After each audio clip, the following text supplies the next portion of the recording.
Hiki hikitia, ria ria kina.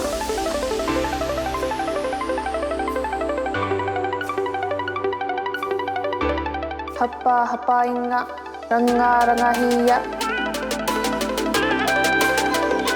Te hoku take take o tōku a wahatanga. Mauri tu, mauri tangata, tihei mauri ora.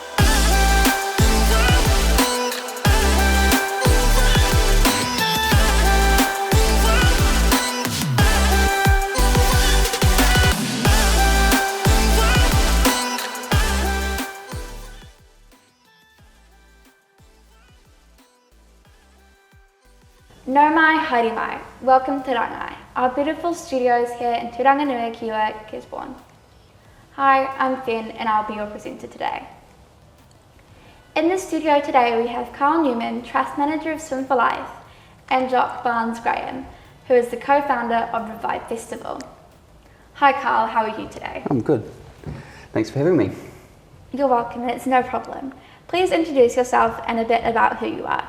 I'm Carl. I'm the Trust Manager at Swim for Life Tairāwhiti. And our organisation provides swimming lessons in primary schools. Swim for Life, how did this work begin? So originally Water Safety New Zealand kind of brought it to Gisborne and started it and got it up and running. And then after about 3 years, they kind of left town, and then we formed a charitable trust to kind of carry it on. What are some of the principles that guide Swim for Life? So kind of our mission for our trust is to try and teach all the young people of the district to how to keep safe in an aquatic environment. And our mission is to have every student that leaves school, being able to do that and use the many aquatic things around the city, safely. How long has Swim for Life been going? So we've been going for about 7 years as a trust. So I think we were formed in about 2014, and then we started delivering the lessons term 1 of 2015. I definitely personally remember going there when it just started up. Cool. What does Swim for Life mean for our community here in Tairāwhiti? It's all students and young people should be able to learn to swim and be safe in the water, and if they can do that, hopefully they'll use some of the natural resource around the district a little bit more, and kind of have good recreation experiences and stuff like that. I think what you're doing for our community is great, considering the fact we do have a lot of beaches here in Gisborne. How can we get involved? So we predominantly just deal with the schools. So at the moment we've got about 43 schools in our program, and they kind of range from as far down as Motu all the way up to Hicks Bay. So quite a big area. Really it's just through the schools that they can kind of get in touch with us if they feel like they want to be involved or want to find out a little bit more about our program. Where is Swim for Life based in Gisborne? So we're based out of Sport Gisborne, Tairāwhiti's offices. That's kind of our office, but really we're based all over the place. So we deliver out of the Olympic pool, out of the Enterprise pool, out of a whole lot of school pools, especially up the coast. Yeah. We kind of spread all over the district. So is there any other way, other than obviously going to your swimming lessons, that us rangatahi could get involved with? Not so much really. It's just kind of through the schools. So that's what we kind of target as pretty much most young people go through the schools. So we've kind of identified that that's the best place to target them. So we kind of just deal through the schools. We don't kind of do privately or anything like that. So we have about 3,200, so 3,200 students per year going through our lessons, and then they all get 10 lessons per year, and it's all free. That's amazing. We'd also like to mention that previously on the show we had the band sit down in front, lead singer Carl Newman, who happens to be your son. What has the journey been like for you as a father and manager of the band? It's been pretty wild actually. Like, yeah, I didn't really have any experience in the music industry when I started helping them out. And we've just kind of rolled from one thing to the other. Then I've had some real amazing experiences. You know, working with the likes of Tiki Tane and shooting music videos, and you know, going to Neil Finn's studio and recording and using some of his guitars that he's toured the world with, and yeah, and recently going to the New Zealand Music Awards when they were nominated as Best Rock Album of the Year. Unfortunately they didn't win, but it was pretty cool just hanging out with bands like She Had, and LAB were just sitting right next to us, just yarning away to the boys and stuff. And yeah, so that was pretty cool. How does it feel to see the band work hard and progress? Look, it's awesome, because getting into it we didn't really have any plans or anything. It just started in a garage that they just like jamming and playing music, and yeah, just things just kind of rolled from there. And as one opportunity kind of finishes up, this always seems to be the next thing popping up. So yeah, no, it's cool. It's just been one of those fun things and cool experiences in life. I guess it went from something small like a garage band performing at Rockquest to performing all the way out in Auckland and getting nominated for Best Rock Album of the Year award. Yeah, absolutely. Yeah, it's crazy how it's just kind of where it started, and just shows that really anyone can do it. You know, it started out with in my garage, and we didn't even have a drum kit when we started. Just had one guitar and a SingStar mic that we played through the guitar ramp, and it was all pretty small and primitive when they first started. But yeah, you mentioned Rockquest as well. Like, that's just the best thing ever to get involved with, and just kind of help you on that kind of journey, you know, on your music journey really. So yeah, I definitely recommend anyone interested in music to look Rockquest up and try and get involved. How does the passion for music run through the family, or did it start with Corey? I had nothing to do with music before, you know, helping the band out really. Corey's mum had been in an orchestra and toured around Europe and stuff before, but yeah, really it was kind of Corey's thing, and he's been driving it and been into it, and yeah, it's kind of gone from there really. So yeah, he's kind of made it his own thing. Thank you, Carl, for coming in today, and ngā mihi nui for all the mahi you're doing. Moving over to our next guest, we have Jock. How are you? I'm good, thanks, Fenn. How are you? I'm good. Other than you've just introduced yourself, can you tell us a bit more about yourself and what you do? Sure, yeah. So my name's Jock Barnes-Graham, and I grew up on a farm here in Tairāwhiti, and then moved to an orchard when I was 15. But because of that, I've always had a really strong connection with nature, you know. And I am actually an engineer by study, but I studied that at Canterbury University. But I soon transitioned from there to more of the wellness elements like yoga and retreats and workshops, because I've always had a natural kind of like attraction towards how the mind works and how our health is impacted by our environment and the people that we're around. And soon my yoga and retreats led to creating bigger gatherings in the form of like big workshops. And then one day my brother and I were going for a walk in Graysbush, our Waimata region here in Tairāwhiti, and we were both pretty unwell. You know, our health wasn't the greatest because there's a history of gut health in our whānau. And we just looked at each other and we said, what do we need to do, man? Like, what do we need to do to be healthy? And we looked at our past and we thought, that's not the answer. Because our past, you know, was a lot of alcohol, a lot of partying, a lot of things that aren't conducive towards being healthy. And so we decided, hey, like, let's create a gathering without drugs and alcohol. Let's create a gathering where people can come in as they are and not feel judged and feel like they can grow organically And so we just put all our mahi into that when COVID first reared its head, even though that was a really challenging time to start an event or a festival.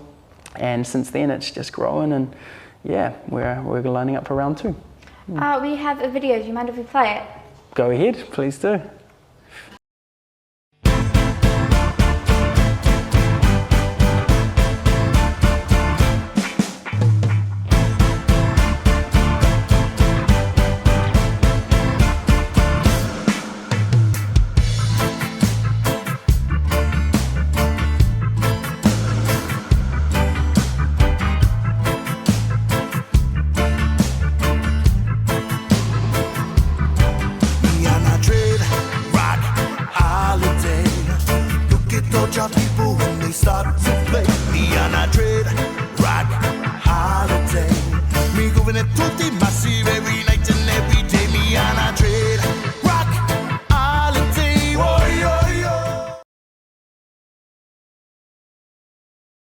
Revive Festival, how did the work begin? How did it begin? So it really began from our passion for wellness and connecting people. I've always really loved to be the connector and see magic happen from those connections, you know. And like I said, in our whānau, we've experienced poor health, you know, mental health, physical health. And I'm such a believer in the darkness showing us that things need to change, you know. So I look back on those episodes of poor health and think, thank you, because that gave me the mauri, you know, this life force to like step into something which I believe can help others, which I've experienced myself, and I know what it's like, and I don't want to be there. So yeah, it was my brother and I putting our mahi into it because we've been in the darkness and we want to be in the light, and we want others to be there too. What are some of the principles that guide Revive? So we're drug and alcohol free predominantly. That's one of the key aspects of our festival. We're also family friendly, so kids are free under 15. And we have a kids zone, you know, so they're looked after, so families can actually come, leave their kids in a place, the parents can go and experience something if they like. And we're all about like kotahitangi, you know, bringing people together, connecting them through kai, through music, through workshops. And expression, you know, self-expression and confidence in doing so, like be yourself, you know, no one else is going to tell you but you. And inspiration and creativity, yeah, those two are really big as well. We have a lot of artists there and creative elements around the festival that inspire our people to create. And we are all creative at our essence, you know, so when we're inspired to create, we create in so many ways, like cooking, relationships, like editing, you know, running, it's all in our life. So yeah, those are a few principles. What should we expect at the festival? So what you can expect is a 3-night, 4-day holistic health and wellness festival. You can camp or you can come for a day. There's 50 plus stalls, food, drink, product and service. There's 60 plus wellness workshops, everything from haka to express your voice, to men and women's workshops, to cacao ceremony, to yoga, to meditation. Heaps of workshops that account for a lot of people. So ideally, there's something for everybody, you know, and we've done our best to diversify in those offerings. And speaking in diversity, we have a cultural diversity and inclusivity committee who advocate for the inclusivity of all cultures, all ethnicities, all backgrounds, so that everyone's welcome. And all of these representatives, 8 of them, are from different ethnicities. So we have each person in a foot in different cultures so that we can get a greater, broader understanding of what inclusivity and diversity encompasses, you know. And that has been the most amazing thing to be a part of, because I just feel humbled, you know, to be around these amazing people who are expressing their truth from different cultures and expressing like what is true for them and their culture and what matters and how we can respect each other from different viewpoints and belief systems. So that's there. And because of that, everyone comes, you know, it's not for any particular demographic, it's for everybody. And that way everyone can feel welcome. So when you walk into this place, it's like a breath of fresh air, you know, you walk in and like you just don't feel judged and you can be there as yourself, and people are like hugging upon greeting people that they've never met before, and there's smiles everywhere and there's good vibration. And yes, there's people doing some deep internal work as well, you know, like letting go of old belief systems so that they're relieved of inhibition, so that they can then grow and step into their power, you know. That deep work is necessary for us to grow in life. So there's those parts as well of the festival which are also quite challenging to be in for those people, but completely necessary. But if you don't want to go there, then wander through the stores, go check out some performing arts, some light shows, some guest speakers, some you know, gentle workshops that are like, yo, just learn to move, learn to connect with people kind of thing. Yeah. How can we, the community, get involved? The community can get involved by either there are volunteer opportunities, so if people want to help out and like be a part of the team in that way, there's lots of mahi to do before, during and after the festival. All workshops and artists are full, so there's no more capacity for that anymore. There's a lot of stall spaces left, so if people want to set up a food, drink or product or service stall, that's an opportunity as well. Or if you just want to come and enjoy, tickets are on sale at Ticket Ferry right now. Get a ticket for your friends, your whānau for Christmas, you know, and come and get involved. And it's January 5th to the 8th, so you can buy a ticket from now until the festival. You can buy it door sales if you want to do it last minute, and come and be a part of the kaupapa of this new wellness movement here in Tairāwhiti. Where is your base or socials? Good question. So the physical venue is at 1121 Backelman Road, out Waimata Hill region. It's on TW Wines, on a beautiful bit of whenua there, bit of land surrounded by orchards and vineyards with big old medicine trees. Very, very beautiful. And our social media platforms are just simply Revive Festival NZ on Facebook, Instagram, TikTok, YouTube, and our website revivefestival.co.nz. How can we get more rangatahi involved? Well, kids are free. I would say, yeah, just educating the community that this is for everybody, including the kids, you know. And our kids, we as the Revive team see them as our future leaders, and I think a lot of everyone else here would agree. These kids are going to be shifting the paradigm of how we celebrate life and how we party, you know. And if we can teach them to celebrate life and party in sobriety, and show them that this is a place that's safe for them and that they can be themselves and that they can learn and that they can be a child, you know, and not have to be disciplined for being funny and crazy and alive, because this is a place for us to learn who we really are. So if we can somehow educate our children that this is for them too, then this is going to be amazing for them and their whānau and the rest of the people in our world, because it's a ripple effect. So yeah, I've been applying to speak at schools, but I got a little bit late to speak at the schools here, but I'm still digging deep. Yeah. I guess you're not only breaking stigmas when it comes to other things, but also things like mental health. Like, men can have mental health issues. Anyone can. It doesn't matter what age range you are. Everyone can suffer from things like that. 100%. As well as there are things with some religions that could deeply harm people, and sometimes you just need somewhere that you can go that's completely non-judgmental, and you can be yourself and work on yourself without the fear of being judged or looked at oddly. So thank you so much for coming in today, Jock. Pleasure. Thank you for having me. Ngā mihi to our viewers, guests and our awesome team here at Tāngata. It has been a pleasure to be with you today. Don't forget to subscribe to our YouTube channel so you don't miss an episode. Haere rā from all of us here at Rāngai Studios, and remember, he aha te me nui o te ao, he tangata, he tangata, he tangata.